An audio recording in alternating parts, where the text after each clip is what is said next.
Gold buyers, మీ కష్టాల్లో నమ్మకమైన మీ ఆత్మీయ నేస్తం.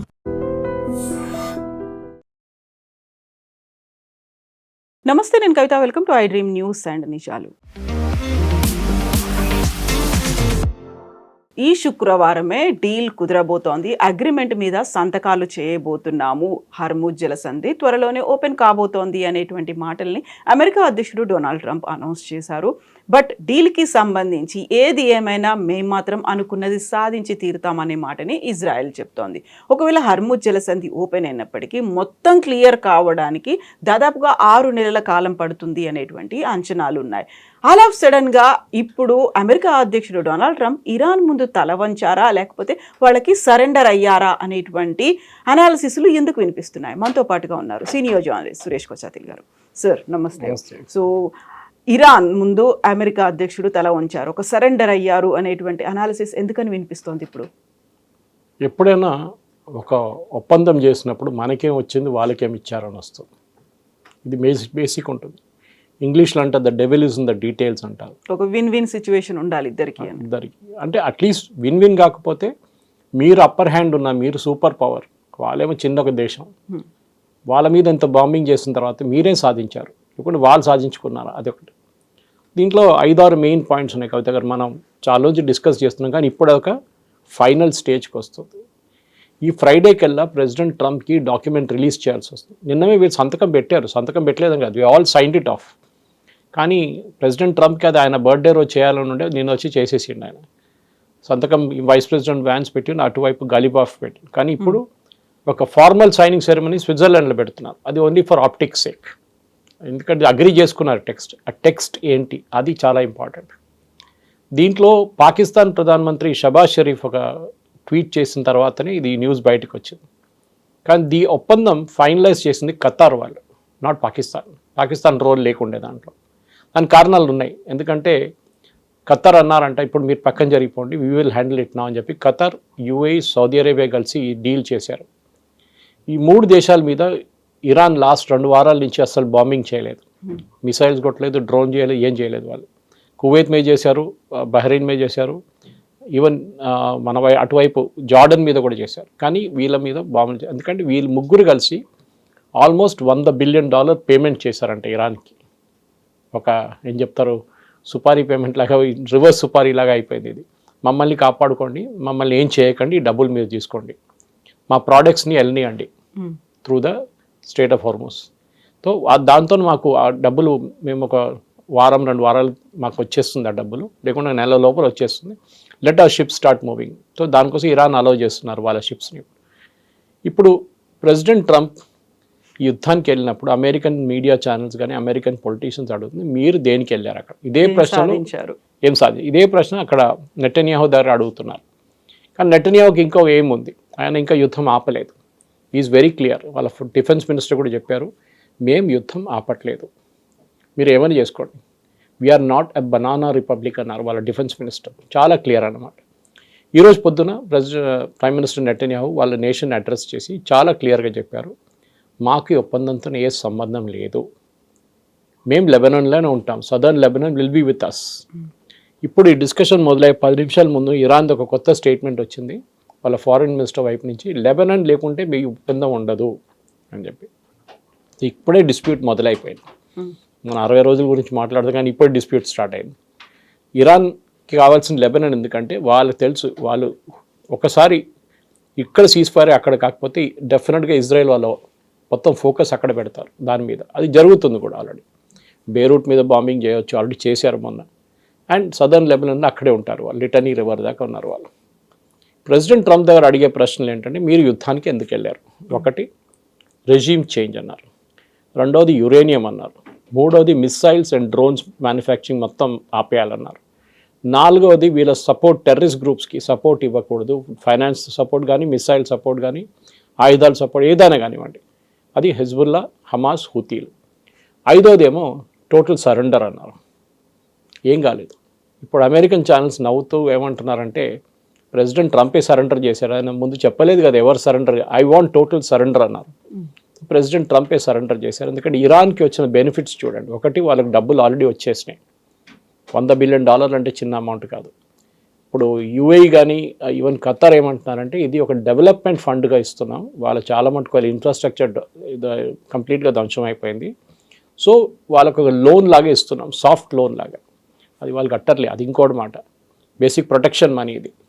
కానీ మోర్ ఇంపార్టెంట్లీ ప్రెసిడెంట్ ట్రంప్ వైపు నుంచి ఏం చెప్తుందంటే మేమేం డబ్బులు ఇవ్వట్లేదు, technically correct, American tax payer డబ్బులు మేము ఏం ఇవ్వట్లేదు, విచ్ ఇస్ కానీ క్లియర్గా ఇరాన్ చెప్తున్నారు మాకు $26 బిలియన్ ఖత్తర్లో పడింది మాది, ఆ డబ్బులు మాకు కావాలి. దాని తర్వాత చాలా ఉన్నాయి, ఆల్మోస్ట్ ఐ థింక్ $180 బిలియన్ దాకా బయట ఉంది వాళ్ళ మిగిలిన భారతదేశంలో కూడా ఉంది కొన్ని బ్యాంక్స్లో. అది ఇవ్వాలి మాకు అంటున్నారు బిఫోర్ ద టాక్ స్టార్ట్. అంటే మీరు సంతకం పెట్టంగానే టాక్ స్టార్ట్ కావాలంటే మీరు డబ్బులు అక్కడ పెట్టండి టేబుల్ మీద, అప్పుడు మాట్లాడదాం. ఇప్పుడు కంపారిజన్ ఆబ్వియస్ట్ ఎక్కడ వస్తుందంటే ఒబామా డీల్తో వస్తుంది, జేసీపీఓతో వస్తుంది. జేసీపీలో మనకు తెలిసింది చాలా క్లియర్గా 2 సంవత్సరాలు నెగోషియేట్ చేసిన తర్వాతనే ఈ డీల్ మీద ఒప్పందం చేశారు. అంటే class by class, line by line, full stop, కామాలతో సహా థౌజండ్స్ ఆఫ్ పేజెస్లో ఈ డాక్యుమెంట్లో సంతకం పెట్టారు వీళ్ళు. దాని 2 సంవత్సరాలు పట్టింది. ఇప్పుడు ఆలోచించండి, అదే అగ్రిమెంట్ ప్రెసిడెంట్ ట్రంప్ తీసుకొచ్చారనుకుంటారు రేపు, వాట్ ఆర్ ద డిఫరెన్స్? అదే తీసుకుంటే అయిపోతుండే కదా. దాంట్లో చాలా క్లియర్గా ఇరాన్ చెప్పారు we will not get in to nuclear weapons. Okay, దాని కారణాలని వాళ్ళ గ్రాండ్ అయ్యతోల్లా, దట్ ఈస్ వాళ్ళ లీడర్స్, వాళ్ళ సుప్రీం లీడర్ ఏం చెప్పారంటే మనం ఎప్పుడు అకార్డింగ్ టు ఇస్లామిక్ ట్రెడిషన్ మనం యుద్ధానికి ఎప్పుడు ఇట్లాంటి ఆయుధాలు వాడకూడదు, దట్ ఈస్ న్యూక్లియర్ వెపన్స్, మిగతా మీరు వాడుకోండి. సో వాళ్ళ దగ్గర ఆల్రెడీ ఒక చట్టం ఉంది, అట్లా అన్రిటన్ లా ఉంది. సో మేము we will not make it. కానీ అది ఇజ్రాయెల్ కానీ యూఎస్కి అది డౌట్ ఎప్పుడు, ఎందుకంటే వీళ్ళు చేస్తారు, చెప్పిందో కూడా చేస్తుంది ఇంకోటి అనమాట. కానీ ఇప్పుడు జరిగిన దాంట్లో ప్రెసిడెంట్ ట్రంప్కి ఫస్ట్ పాయింట్ రెజీమ్ చేంజ్ జరగలేదు. అది ఇజ్రాయెల్ ఏమంటున్నారంటే మీరు పక్కన పెట్టండి యూఎస్ని, we will somehow ensure by hook or crook by innovative methods regime change జరుగుతుంది. మనందరూ తెలిసిందే దీనికి ఒరిజినల్ ప్లాన్ ఇజ్రాయెల్ది 3వ రోజు బాంబింగ్ జరిగింది 28వ తారీఖు, 3rd మార్చ్ 4th మార్చ్కి అక్కడ రెజీమ్ చేంజ్ చేద్దామని చెప్పి ప్లాన్ ఉండే.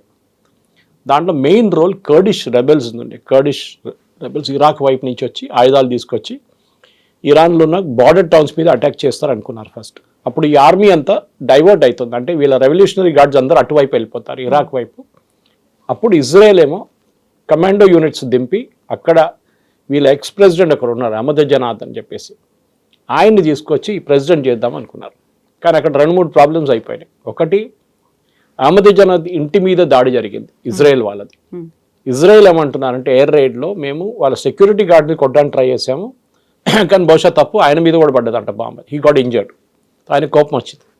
రెండవది కర్డిష్ రెబెల్స్ టర్కీ వైపు నుంచి ఇరాక్ నుంచి రాస్తున్న వాళ్ళ మీద టర్కీ దాడి చేశారు. కాకుండా ఇరాన్ వాళ్ళ షియా వాళ్ళ ఫోర్సెస్ ఉన్నాయి ఇరాక్లో, వాళ్ళు కూడా దాడి చేశారు. సో ఈ కర్డిష్ రెబెల్స్ మూవ్ చేయలేకపోయారు. అది క్లియర్గా Israeli prime minister Benjamin Netanyahu వాళ్ళ డిఫెన్స్ మినిస్టర్ వీళ్ళిద్దరు క్లియర్గా చెప్పారు ఎర్దోగాన్ చేపించిన పని ఇది, ఎర్దోగాన్ ఒకరోజు మేము చూసుకుంటామని చెప్పేసి. సో క్లియర్గా Erdogan is in the target of attack. అది నెటన్యాహు చెప్పారు, ఇదంతా అయిపోయిన తర్వాత మీరున్నారు లైన్లో మిమ్మల్ని చూసుకుంటాం మేమని చెప్పేశారు.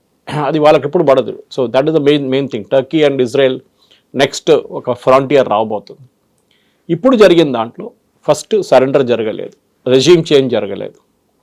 రెండవది యురేనియం ఏమైంది, ఇంగ్లీష్లో అంటారు you kicked it down the road అంటారు, అంటే తర్వాత చూసుకుందాం.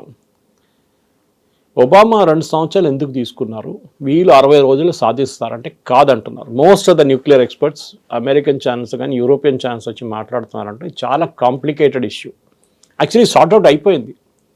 ఇన్ఫ్యాక్ట్ మీరు first line Iran will not possess a nuclear weapon nor will it buy any nuclear weapons అని ఒక ప్రియాంబుల్ రాశారు. ఈ స్టేట్మెంట్లో ఉంది. అది ఇప్పుడు ఈ ఒప్పందం పెట్టబోయే దాంట్లో exact same words starting lines of Obama's JCP agreement. అంటే అక్కడి నుంచి కాపీ కొట్టారు వీళ్ళు స్ట్రేట్ అవే. సో మీరు కొత్తది ఏం చేశారు, మీరు యుద్ధానికి ఎందుకు వెళ్ళారు? ఆ జేసీపీ అగ్రిమెంట్ ఉంటే అయిపోతుండే ఇప్పుడు దాకా. ఆ జేసీపీ అగ్రిమెంట్లో కవిత ఎంత క్లియర్గా రాశారంటే ఇరాన్ ప్యూరిటీ ప్రాసెస్ని మీరు ఎట్లా డిటర్మైన్ చేస్తారు. ఓకే, ఇప్పుడు జేడీ వ్యాన్స్ గారు అంటున్నారు we will put inspectors on the ground. అంత ఈజీ కాదు. ఇరాన్ అమెరికన్ ఇన్స్పెక్టర్స్ని రానియరు ఇరాన్ లోపలికి. వాళ్ళ పర్సనల్ థ్రెట్ కూడా ఉంటుంది వాళ్ళకి. So maybe international atomic energy agency వాళ్ళని పంపించాల్సి వస్తుంది. వాళ్ళు ముందే ఉన్నారు అక్కడ, ఇప్పుడు కాదు, ఈ ఒప్పందం చేసినప్పుడు జేసీపీ అగ్రిమెంట్ చేసినప్పుడు. So reinventing the we'll all over again అంటారు ఇంగ్లీష్లో. ఉన్న ఒప్పందాన్ని పక్కన పడేసి కొత్త ఒప్పందం చేయడానికి వెళ్తున్నారు. ఆ ఒప్పందం పాత ఒప్పందం కన్నా చాలా వీక్. అది బాగుండే ప్రెసిడెంట్ ఒబామా, అది first point. So uranium issue is not being discussed. President Trump ఏమో అక్కడ డస్ట్ ఉంది నేను వెళ్ళి తీసుకుంటా అంటున్నారు. ఆయనకి ఏ ఐడియా లేదు ఎక్కడుంది అనేది. He is very clear and it is not dust, it is uranium. ఆయనేమో డస్ట్ అనే లాంగ్వేజ్ వాడతారు, ఎక్కడొచ్చింది తెలియదు. No self respecting uranium handle చేసే కంపెనీ కానీ ఎవరైనా కానీ ఈ డస్ట్ అని వర్డ్ యూస్ చేయరు. అక్కడ శాండ్తో కలిసిపోయి ఉంటుంది, కానీ it is there as a uranium. మీరు ఇట్లా బయట పడేయలేరు uranium. It has be stacked very securely. అది కొంచెం రేడియేషన్ అయితే కూడా ఇట్స్ హైలీ డేంజరస్. చెర్నోబిల్లో చూసాం మనం, ఫుకుషిమాలో చూసాం మనం. ఇట్ ఈస్ చేయలేము అసలు. సో అదొకటి పక్కన, దట్ ఈస్ గాన్. ఇప్పుడు యురేనియం గురించి మాట్లాడలేదు అసలు. అండ్ ఇజ్రాయెల్కి ప్రాబ్లం ఉంది. ఇజ్రాయెల్ ఇదే ప్రాబ్లం మీదనే ఫస్ట్ యుద్ధం మొదలుపెట్టారు. లాస్ట్ ఇయర్ జూలైలో కూడా ఇదే బాంబింగ్ జరిగింది because of this reason. Okay, అది ఇజ్రాయెల్ అంటున్నారు మాకు ఒక అన్సాల్వ్డ్, మాకు ఒక ప్రాబ్లం అది అట్లనే ఉండిపోయింది మాకు. రెండవది వీళ్ళ support for Houthi, Hezbollah and Hamas. ఇప్పుడు ఈ డబ్బులు వచ్చింది చూడండి కవిత గారు, 100 బిలియన్, మినిమం ఒక 30 బిలియన్ వీళ్ళకి వెళ్తుంది ఫస్ట్. ఎందుకంటే వాళ్ళకి శాలరీ లేదు, వాళ్ళకి జీతం ఇవ్వాలి, ఇదంతా ఇరాన్ చేస్తారు. కానీ ఏమంటే మాకు వాళ్ళకి సంబంధం లేదు అంటారు స్ట్రైట్ అవే. ఆయుధాలు కానీ ఆయుధాలు ఇప్పుడు పంపించలేరు ప్రజెంట్ సిచ్యువేషన్లో. అట్లీస్ట్ డబ్బులు పంపించి వీళ్ళు కావాలంటే ఇలా యుఏఈ దగ్గరనో లేకుంటే సౌదీ అరేబియా మీరు డైరెక్ట్ డెలివర్ చేసేయండి డబ్బులు అని చెప్తారు. అది ఎందుకంటే బ్యాంకింగ్ ఛానల్స్ మొత్తం బంద్ చేసేసారు యుఎస్. స్విఫ్ట్ నుంచి ఇరాన్ని తీసేశారు. ఇప్పుడు కాదు, చాలా రోజులే. Even Russia is not there in SWIFT system. ఇప్పుడు నిన్న వచ్చిన ఒక ఫ్రెష్ నోట్లో ఇరాన్ ఏమంటాం మాకు రియాల్లో పేమెంట్ ఇచ్చేసేయండి అంటున్నారు. అది కూడా ప్రాబ్లం కావచ్చు అని అనుకున్నాడు. యువాన్లో పేమెంట్ ఇచ్చేసేయండి మాకు, చైనీస్ కరెన్సీ, మేము చైనాతో మేము అడ్జస్ట్ చేసుకుంటామని.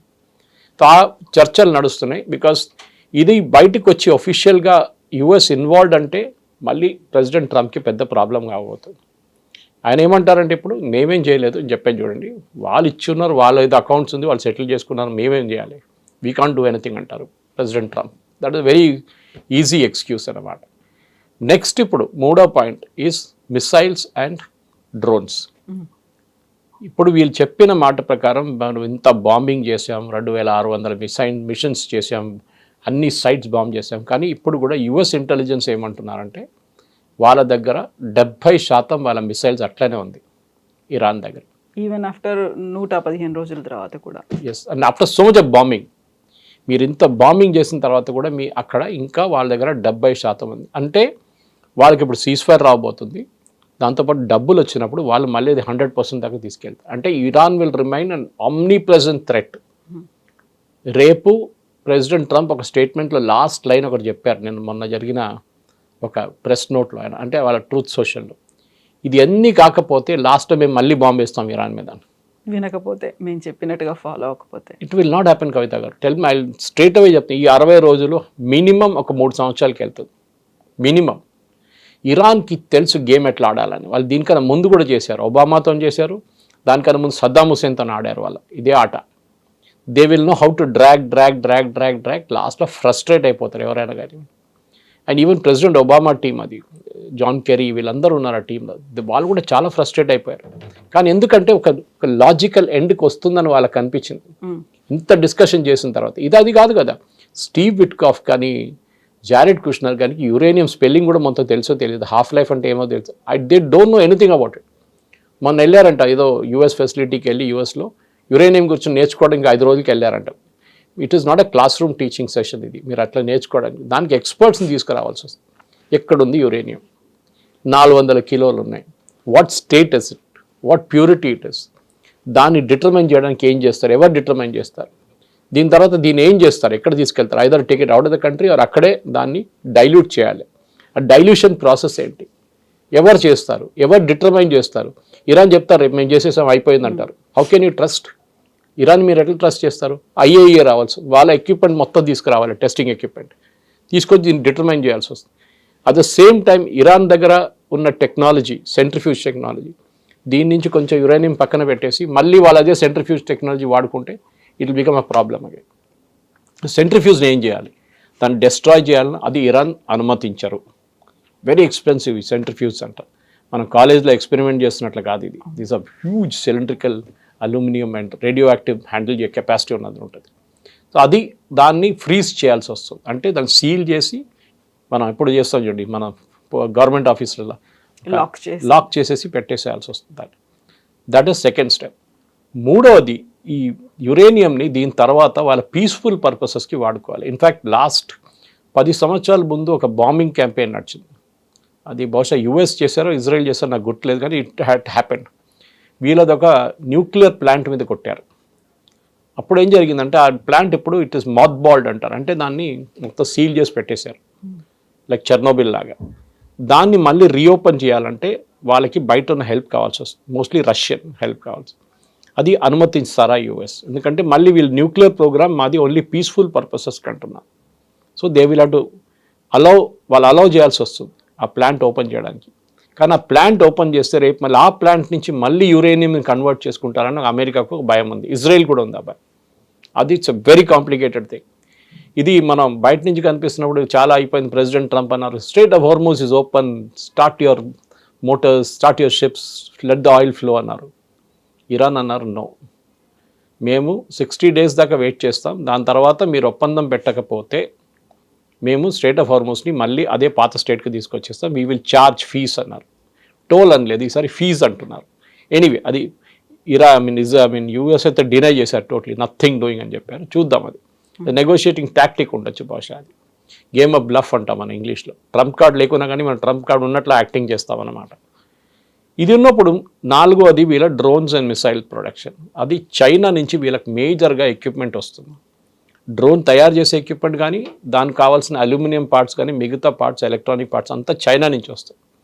ఇప్పుడు చైనాకి లాస్ట్ 3 నెలల నుంచి 2 నెలలు అనుకోండి, వాళ్ళకు ఒక్క చుక్క ఆయిల్ కూడా దొరకట్లేదు ఇరాన్ నుంచి. వాళ్ళు ఎందుకు ఇస్తారు? కానీ ఇప్పుడు ఈ బ్యాన్ లిఫ్ట్ చేస్తే, ప్రెసిడెంట్ ట్రంప్ అన్నారు కదా ఫ్రైడే రోజు బ్యాన్ లిఫ్ట్ చేస్తే Iran can sell its oil. 140-150 million వాళ్ళు per day they will start earning. ఆ డబ్బులతో చైనా దగ్గర నుంచి మళ్ళీ తెచ్చుకుంటారు ఆయుధాలు.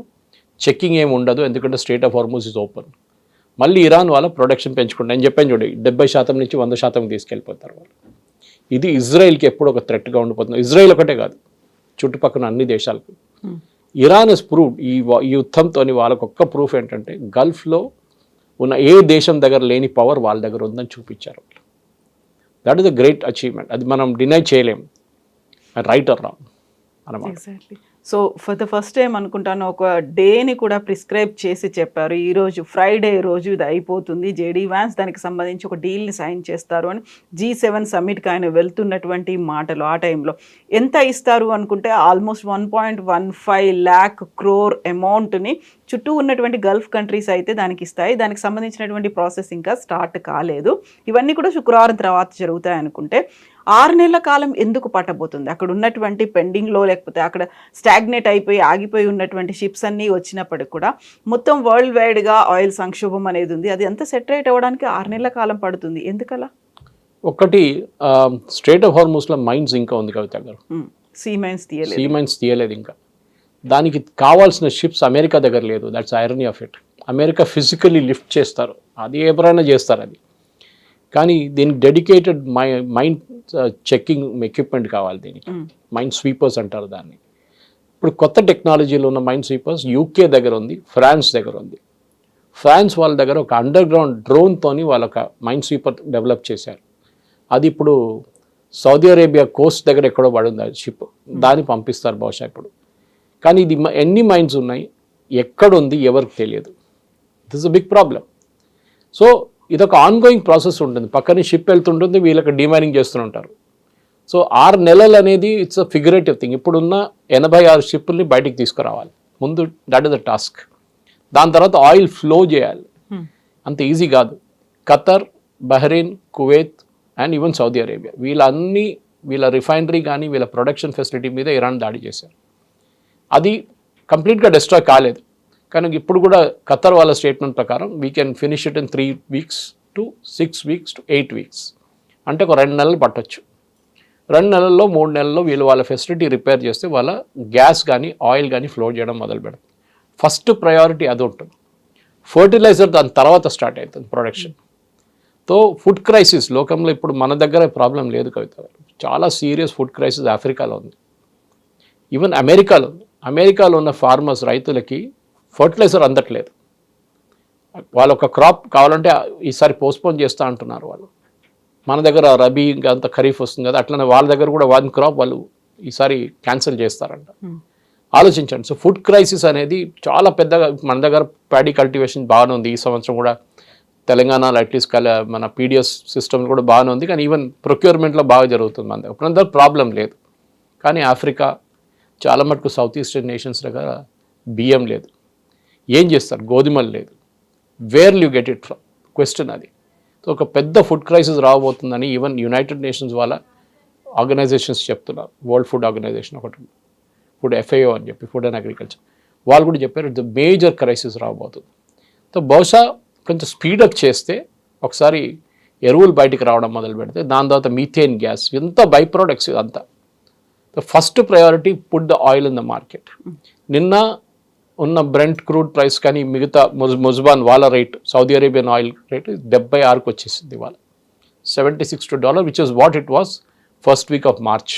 ఈ క్రైసిస్ మొదలై జస్ట్ అప్పుడు రేట్లు స్టేజెస్లో, అప్పుడు స్టేట్ హార్మోస్ బంద్ కాలేదు అప్పుడు ఆ టైంలో, తర్వాత జరిగింది అది. I think after 1 week it happened. So ఇప్పుడున్న ప్రైస్ అప్పుడున్న ప్రైస్కి ఈక్వల్. అంటే మనం ఆ పొజిషన్కి వచ్చేసాం. బహుశా భారతదేశంలో మనం పెట్రోల్ ప్రైసెస్ తగ్గుతుందా అనుకుంటే ఇట్ విల్ హ్యాపెన్. ఒకసారి కొత్త కాంట్రాక్ట్స్ ఉన్న షిప్లు బయట రావడం మొదలు పెడితే మనం ఇప్పుడు జూన్లో ఉన్నాం కదా, ఒక జూలై ఆగస్ట్ దాకా మన ప్రైసెస్ తగ్గుతుంది మనం. ఇఫ్ ఇట్ రిమైన్స్ అట్ 76, 70 దాకా వచ్చేస్తాయి. ఇది ప్రతి లోకంలో ఉన్న ప్రతి కంట్రీ, ఐ థింక్ 190 కంట్రీస్ ఉందనుకుంటా, 190 ఉన్నాయి యునైటెడ్ నేషన్స్లో. 190లో 190 ఇంపాక్ట్ అయింది. సో ఇది తగ్గించాలంటే ప్రతి దేశం దీనికోసం చూస్తున్నారు. అట్లీస్ట్ స్టేట్ ఆఫ్ హార్మూస్ అయినా ఓపెన్ అయింది. కానీ అమెరికాలో నవ్వుతున్నారు ప్రెసిడెంట్ ట్రంప్ మీద. స్టేట్ ఆఫ్ హార్మూస్ నేను ఓపెన్ చేయించానంటే అది ముందే ఓపెన్ ఉండే కదా, దీనికన్నా ముందు కూడా మనం మాట్లాడాం. It is already open, what new did you do అని అడుగుతున్నారు అమెరికాలో. మీరు కొత్తది ఏం చేశారు? ఇప్పుడు he has gone to G7. అక్కడైనా అనుకున్నా దీన్ని పెద్ద డ్రామా చేద్దాం దీన్ని. బికాస్ ట్రంప్ లవ్స్ థియేట్రిక్స్ అంటారు ఇంగ్లీష్లో. ఆయనకు ఒక డ్రామా చేయడం చాలా ఇష్టం. నేనే చేశాను చూడండి అని చెప్పేసి. కానీ ఇప్పుడు ఆయన అక్కడ వెళ్ళినప్పుడు అందరూ ఇదే అడుగుతున్నారు. మొన్న ప్రెస్ కాన్ఫరెన్స్ కోసం ప్లేన్ నుంచి దిగి మీడియా వాళ్ళ దగ్గర వెళ్ళి వాళ్ళు క్వశ్చన్స్ అడుగుతున్నారు, చూడగానే పక్కనకి వెళ్ళిపోయాడు. ఈ just left because he knows that first question ఇదే అడుగుతారు. ఆ 14 పాయింట్స్ ఉందన్నారు, దాంట్లో ఈ పాయింట్ ఉందా అని. సో బహుశా ఫ్రైడే దాకా ఆయన క్వైట్గా కూర్చుంటారు. మీరు కూడా చూస్తుంటారు G7లో పెద్ద డ్రామా చేయలేదు ఆయన. ఓకే, అక్కడ అఫ్కోర్స్ ఇట్స్ అ మ్యాకరాన్ షో. అక్కడ చాలామంది మిగతా హెడ్స్ ఆఫ్ స్టేట్ వస్తున్నారు, invited heads of state like Modi గారు లాంటి వాళ్ళు కూడా ఉన్నారు అక్కడ. కానీ ఈ ఒప్పందం స్విట్జర్లాండ్లో చేయబోతున్నారు. In fact it just across the French border. అటువైపు వెళ్తే అక్కడ సంతకం పెడతారు వీళ్ళు.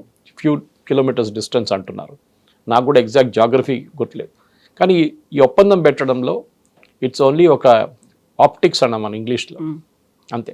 దానికి మినహా ఏం లేదు. Devil is in the details. ఈ డిస్కషన్ మొదలై దాంట్లో క్లాస్ బై క్లాస్ వెళ్ళేదాకా నేను చెప్తున్నాను చూడండి, మినిమం 2 to 3 years పడుతుంది. ట్రంప్ ఉండరు అప్పుడు. It be a new president, American president. ఆయన హెడేక్ ఇది ఇంకా. కానీ ట్రంప్కి ఇమ్మీడియట్ ప్రాబ్లమ్ సార్ట్అవుట్ అయిపోయింది. తర్వాత చూసుకుందాం యురేనియం, తర్వాత చూసుకుందాం మిసైల్స్. అది ఎక్కువ గొడవ అయితే ఇజ్రాయెల్ చూసుకుంటారు, మనం చూడక్కర్లేదు. This will be his logic. And MOUని స్విట్జర్లాండ్ కూడా వెల్కమ్ చెప్తోంది, అది జరగాల్సిందే అనేటువంటి ఒక పాజిటివ్ సైన్, హోప్ అయితే కనిపిస్తోంది. కానీ ఇజ్రాయెల్ ఈజ్ నాట్ యాక్సెప్టింగ్, అసలు యాక్సెప్ట్ చేసే పరిస్థితే లేదు. ఏదైనా కానీ we're going ahead with war అన్నట్టుగా ఉంది. అండ్ లెబనాన్ గురించి కూడా మాట్లాడుతోంది, ఇరాన్ని వదలదు, మేము ఒక డెమోక్రటిక్ కంట్రీ, మాకు అన్నీ ఉన్నాయి అనేటువంటి ఒక మాటని ప్రొజెక్ట్ చేస్తోంది. అదే స్ట్రాంగ్గా వినిపిస్తోంది. ఇప్పుడు ఒకవేళ శుక్రవారం కనుక ఈ MOU అండర్స్టాండింగ్ అనేది ఒక అయింది అనుకోండి, అమెరికా అండ్ ఇరాన్ మధ్య ఉంటుంది, ఇజ్రాయెల్ ఇన్వాల్వ్ అవ్వదు. ఇజ్రాయెల్ మాత్రమే అలాగే అటాక్ చేస్తామనేది అంటోంది. So who is going to stop that? ఇజ్రాయెల్ని ఎవరు ఆపుతారు ఇంకప్పుడు? ఇప్పుడు ఇజ్రాయెల్ ఏం చేయరు. కానీ వాళ్ళ హెజ్బుల్లా వైపు నుంచి ప్రొవొకేషన్ వస్తే, హెజ్బుల్లా వాళ్ళ నార్దర్న్ ఇజ్రాయిల్లో ఉన్న కిబుట్స్ మీద, వాళ్ళ నార్దర్న్ ఇజ్రాయిల్లో ఉన్న విలేజెస్ మీద దాడి చేస్తే ఇజ్రాయెల్ మళ్ళీ మొదలు పెడతారు. అది ప్రెసిడెంట్ ట్రంప్ కూడా చెప్పారు. మొన్న మాట్లాడుతూ అన్నారు ఇదంతా బాగానే ఉంది, కానీ Israel has a right to protect itself అన్నారు. ఇజ్రాయెల్కి మన అందరికి తెలుసు Kavitha, it's a question of existence వాళ్ళకి. ఎందుకు ఇరాన్, ఎక్కడ పడిన ఇరాన్కి లెబనాన్తో నేను సంబంధం? లెబనీస్ గవర్నమెంట్ మాట్లాడాలి, ఇరాన్ మాట్లాడుతున్నారు వాళ్ళ కోసం. లెబనాన్ మీద ఏం దాడి జరగకూడదు. Who are you? Lebanon Israel already మాట్లాడుతున్నారు, వాళ్ళు సీజ్ ఫైర్ కూడా ఇంప్లిమెంట్ చేసుకున్నారు. కానీ హెజ్బుల్లా వచ్చి కూర్చున్నారు అక్కడ. హెజ్బుల్లా వాళ్ళ ఒరిజినల్ పార్టీ కాదు, వాళ్ళు ఇరాన్ నుంచి ఎప్పటి నుంచో వస్తున్న షియాలు. మనం దీనికన్నా ముందు కూడా డిస్కస్ చేసాం. లెబనాన్ క్రిస్టియన్ కంట్రీ ఉండే ముందు, ఇప్పుడు కూడా బెయిరూట్లో 16% మంది క్రిస్టియన్స్ ఉన్నారు. వాళ్ళు ఏం చేస్తారు ఇప్పుడు? ఈ నడిమిట్లో వీళ్ళొచ్చి కూర్చున్నారు. హెజ్బుల్లా ఏం చేశారు? వాళ్ళ ఈవెన్ 16 మంది ఎంపీలు వాళ్ళ పార్లమెంట్లో ఉన్నారు, Lebanese parliament. They are really playing the game అక్కడ. ఇరాన్కి ఏంటంటే వాళ్ళ రీజనల్ ఇన్ఫ్లుయెన్స్ ఎక్స్టెండ్ చేయడానికి చేస్తున్నారు. మొన్న సొమాలీల్యాండ్ ప్రెసిడెంట్ ఇజ్రాయెల్కి వచ్చింది. నేను మీరు అనుకుంటారు దీనికి దానికి సంబంధం అనేది, చాలా పెద్ద కనెక్షన్ ఉంది. సొమాలీల్యాండ్ అనేది సొమాలియా పక్కనున్న టెరిటరీ. వాళ్ళు 27 సంవత్సరాల ముందు సపరేట్ అయిపోయారు. It's a Muslim country, Islamic. So వాళ్ళు సపరేట్ అయిపోయి వాళ్ళ ఒక డెమోక్రసీ చాలా బాగా పర్ఫామ్ చేస్తున్నారు, జ్యుడిషియల్ సిస్టమ్ చాలా బాగుంది. ఫస్ట్ దేశం, వాళ్ళు ఇప్పుడు దాకా యుఎన్లో ఉన్న ఒక్క దేశం కూడా వాళ్ళని అంగీకరించలేదు, ఒఫీషియల్ రికగ్నిషన్ చేయలేదు. ఇజ్రాయెల్ చేశారు. సో ఇజ్రాయెల్ చేసిన చాలామంది అడిగారు, నెటన్యాహు ఒకరోజు ఐ థింక్ 4-5 నెలల ముందు రికగ్నైజ్ చేశారు. ఎందుకు అనుకుంటే సొమాలీల్యాండ్ కూర్చున్నది జస్ట్ యమన్ పక్కన. ఓకే, ఇటువైపు అటువైపు వెళ్తే ఇక్కడ నుంచి they can go and bomb Israel. ఇంత దూరం 1100 కిలోమీటర్ ట్రావెల్ చేయక్కర్లేదు, జస్ట్ ఒక 300-200 కిలోమీటర్ కొట్టేస్తే వెళ్ళి రావచ్చు, రిటర్న్ రావచ్చు. So they taken out literally సొమాలీల్యాండ్లో వాళ్ళ ఫోర్సెస్ని పెట్టుకున్నారు ఇజ్రాయెల్. ఇప్పుడు ఏ పాసిబుల్ ప్రాక్సిమిటీ ఉంటుందో అది అన్ని అప్పుడు మీరు బిలీవ్ చేయరు. దాని పక్కన జిబూతి ఉంది, ఇంకొక ఆఫ్రికన్ కంట్రీ క్యాపిటల్. అక్కడ చైనా కూర్చున్నారు. ఇటువైపు సొమాలియాని సపోర్ట్ చేస్తుంది సౌదీ అరేబియా, సొమాలీ ల్యాండ్ని సపోర్ట్ చేస్తుంది యుఏఈ అండ్ ఇజ్రాయెల్. ఈ రీజనల్ కాన్ఫ్లిక్ట్ అనేది ఇప్పుడు ఇరాన్ కూడా అదే అనుకుంటున్నారు. మేము మా కంట్రీ ఉంది, మాకు పెద్ద కంట్రీ మాది, కానీ మా ఇన్ఫ్లుయెన్స్ బయటికి కూడా ఉండాలి. కానీ వాళ్ళు పెంచి పోషించిందే ఈ హమాస్, హూతీలు అండ్ హెజ్బుల్లా. కానీ అవుట్ ఆఫ్ కంట్రోల్ వెళ్ళింది దీంట్లో హెజ్బుల్లానే. ఎందుకంటే అన్నిటికంటే పవర్ఫుల్ హెజ్బుల్లా. ఆయుధాలు ఇచ్చేటప్పుడు కూడా ఇరాన్ చాలా మటుకు కేర్ఫుల్ ఉంటారు. హమాస్కి ఇచ్చే ఆయుధాలన్నీ 300, 200, 300, 500 కిలోమీటర్ మ్యాక్సిమం. కానీ హెజ్బుల్లాకి ఇచ్చిన ఆయుధాలు ఈవెన్ 1000 కిలోమీటర్ రేంజ్లో ఉంది, ఇజ్రాయెల్ లోపల కొట్టడానికి వాళ్ళకి. సో అక్కడే పార్షియాలిటీ చూపించారు ఇరాన్ చాలా. అప్పుడు ఇరాన్కి ఈజీగా ఉండే. ఒక టైంలో బషర్ అల్ అసాద్ సిరియాలో ఉన్నప్పుడు ఈజిప్ట్ నుంచి స్మగుల్ చేసి సిరియా నుంచి ఈ ఆయుధాలన్నీ ఇక వీళ్ళకి వెళ్తుండే హెజ్బుల్లాకి. కానీ ఏ రోజు బషర్ అల్ అసాద్ గవర్నమెంట్ పోయిందో ఆ రోజు ఈ ఆయుధాలు ట్రాన్స్మిషన్ ఆగిపోయింది. ఇప్పుడు హెజ్బుల్లా దగ్గర ఉన్న పాత ఆయుధాలు ఉన్నాయి, వాళ్ళ కొత్తది ఏమో రావట్లేదు ఇరాన్ నుంచి. దానికి ఇరాన్ సీజ్ ఫైర్ అడుగుతున్నారు. సీజ్ ఫైర్ అక్కడ కూడా కావాలి, ఎందుకంటే మళ్ళీ ఆయుధాలు పంపిస్తారు వాళ్ళు. అది ఎట్లా చేస్తారో తెలియదు మనకి, కానీ they will be some way they will find out. They can even fly చేయొచ్చు కాబట్టి. కానీ ఇజ్రాయెల్ చూస్తూనే కూర్చున్నారు. బై సీ రూట్ రావట్లేదు, ఎప్పుడు ఈజిప్ట్ నుంచి రావట్లేదు, ఈజిప్ట్ కూడా ఆపేశారు. సిరియాలో ప్రో యుఎస్ గవర్నమెంట్ ఉంది, వాళ్ళు కూడా అలా అనుమతించారు. సో ఇరాన్ ఇన్సిస్ట్ చేస్తుంది ఇజ్రాయెల్ ఎప్పుడు చేయనియరు కవిత గారు, దే విల్ నాట్ అలౌ. వాళ్ళు చాలా క్లియర్. వాళ్ళ డిఫెన్స్ మినిస్టర్ అని చెప్పాను చూడండి, నిన్న చెప్పారు ఆయన, we're not a banana republic. వాళ్ళిద్దరు ఒప్పందం చేసుకున్నారు, దట్ ఈస్ ఫైన్, వాళ్ళ ప్రాబ్లం అది. కానీ మాకు కొన్ని అబ్జెక్టివ్స్ ఉంది, and we will by hook or crook మేము రెజ్యూమ్ చేంజ్ తీసుకొస్తాం ఇరాన్లో అంటున్నారు. అది it will be big challenge. చేస్తే చాలా బాగుంటుంది, ఎందుకంటే ఎవరికి ఇప్పుడున్న ఇరానియన్ రెవల్యూషనరీ గార్డ్స్ అనేది చాలా హరబుల్ కైండ్ ఆఫ్ పీపుల్. వాళ్ళని డెఫినెట్గా మార్చాలి అక్కడి నుంచి. కానీ ఎట్లా చేస్తారో ఏం చేస్తారో అనేది వచ్చే రోజుల్లోనే చాలా క్లారిటీ ఉంది. ఎందుకంటే ఇప్పుడు అమెరికా సడన్గా పక్కన జరిగిపోతారు, చర్చల్లో మేము లేదంటాం. కావాలంటే ఒమాన్ తీసుకొస్తారు మళ్ళీ, ఎందుకంటే పాకిస్తాన్ దగ్గర కేపబిలిటీ లేదు. ఒమాన్ వస్తారు, లేకపోతే even Qatar can come in. In fact Qatar government finalise చేశారు డీల్. ఇది పాకిస్తాన్కి అనౌన్స్మెంట్ చేసిన షబాజ్ షరీఫ్. కానీ 17 గంటల డిస్కషన్, 17 hours డిస్కషన్ జరిగింది మొన్న. That was on Thursday evening. 17 hours discussion తర్వాత పాయింట్స్ అన్ని లిస్ట్ అవుట్ చేశారు వీళ్ళు, అక్కడ ఇక్కడ ఎక్స్చేంజ్ చేసుకున్నారు. సో ఆ పాయింట్స్ మీద మళ్ళీ డిస్కషన్ జరగాలంటే యురేనియం తీసుకుందాం. ఏం చేస్తారు యురేనియం చెప్పండి, ఓకే ఏం చేస్తారు strait of Hormuz, we want to impose fees, sorry not possible అంటారు యుఎస్. లేదు మేము డెఫినెట్గా మేము చేస్తాం, మాకు అది మెయింటైన్ చేయాల్సి వస్తుంది, దాన్ని డ్రెడ్జ్ చేయాల్సి వస్తుంది, అది ఆ ఛానల్ క్లీన్గా పెట్టుకోవాల్సి వస్తుంది, మాకు ఎన్వైరన్మెంటల్ కన్సర్న్స్ ఉందంటున్నారు ఇరాన్. అది ఏముందో తెలియదు, ఇప్పుడు దాకా లేకుండే కదా. ఒమాన్తో చేసుకుందా ఇంకొక ఎక్స్క్యూజ్ మేము ఒమాన్తో కలిసి చేస్తాం. ఒమాన్ ఏమో దాని గురించి మాట్లాడలేదు అసలు. ఒమాన్కి వార్నింగ్ ఇచ్చారు యూఎస్ ఆల్రెడీ, మీరు గిట్ట దాంట్లో వెళ్తే సంగతి మీ సంగతి కూడా అంతే సార్, మీ మీద కూడా బాంబులు పడతాయి. Oman is staying away from that అన్నమాట.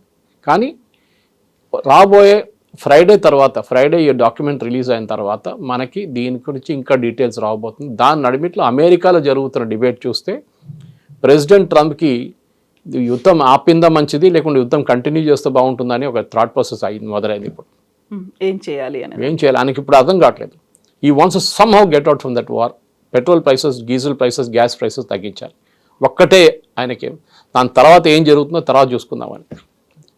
Yes, sir. Thank you so much. Thank you very much. Thank you.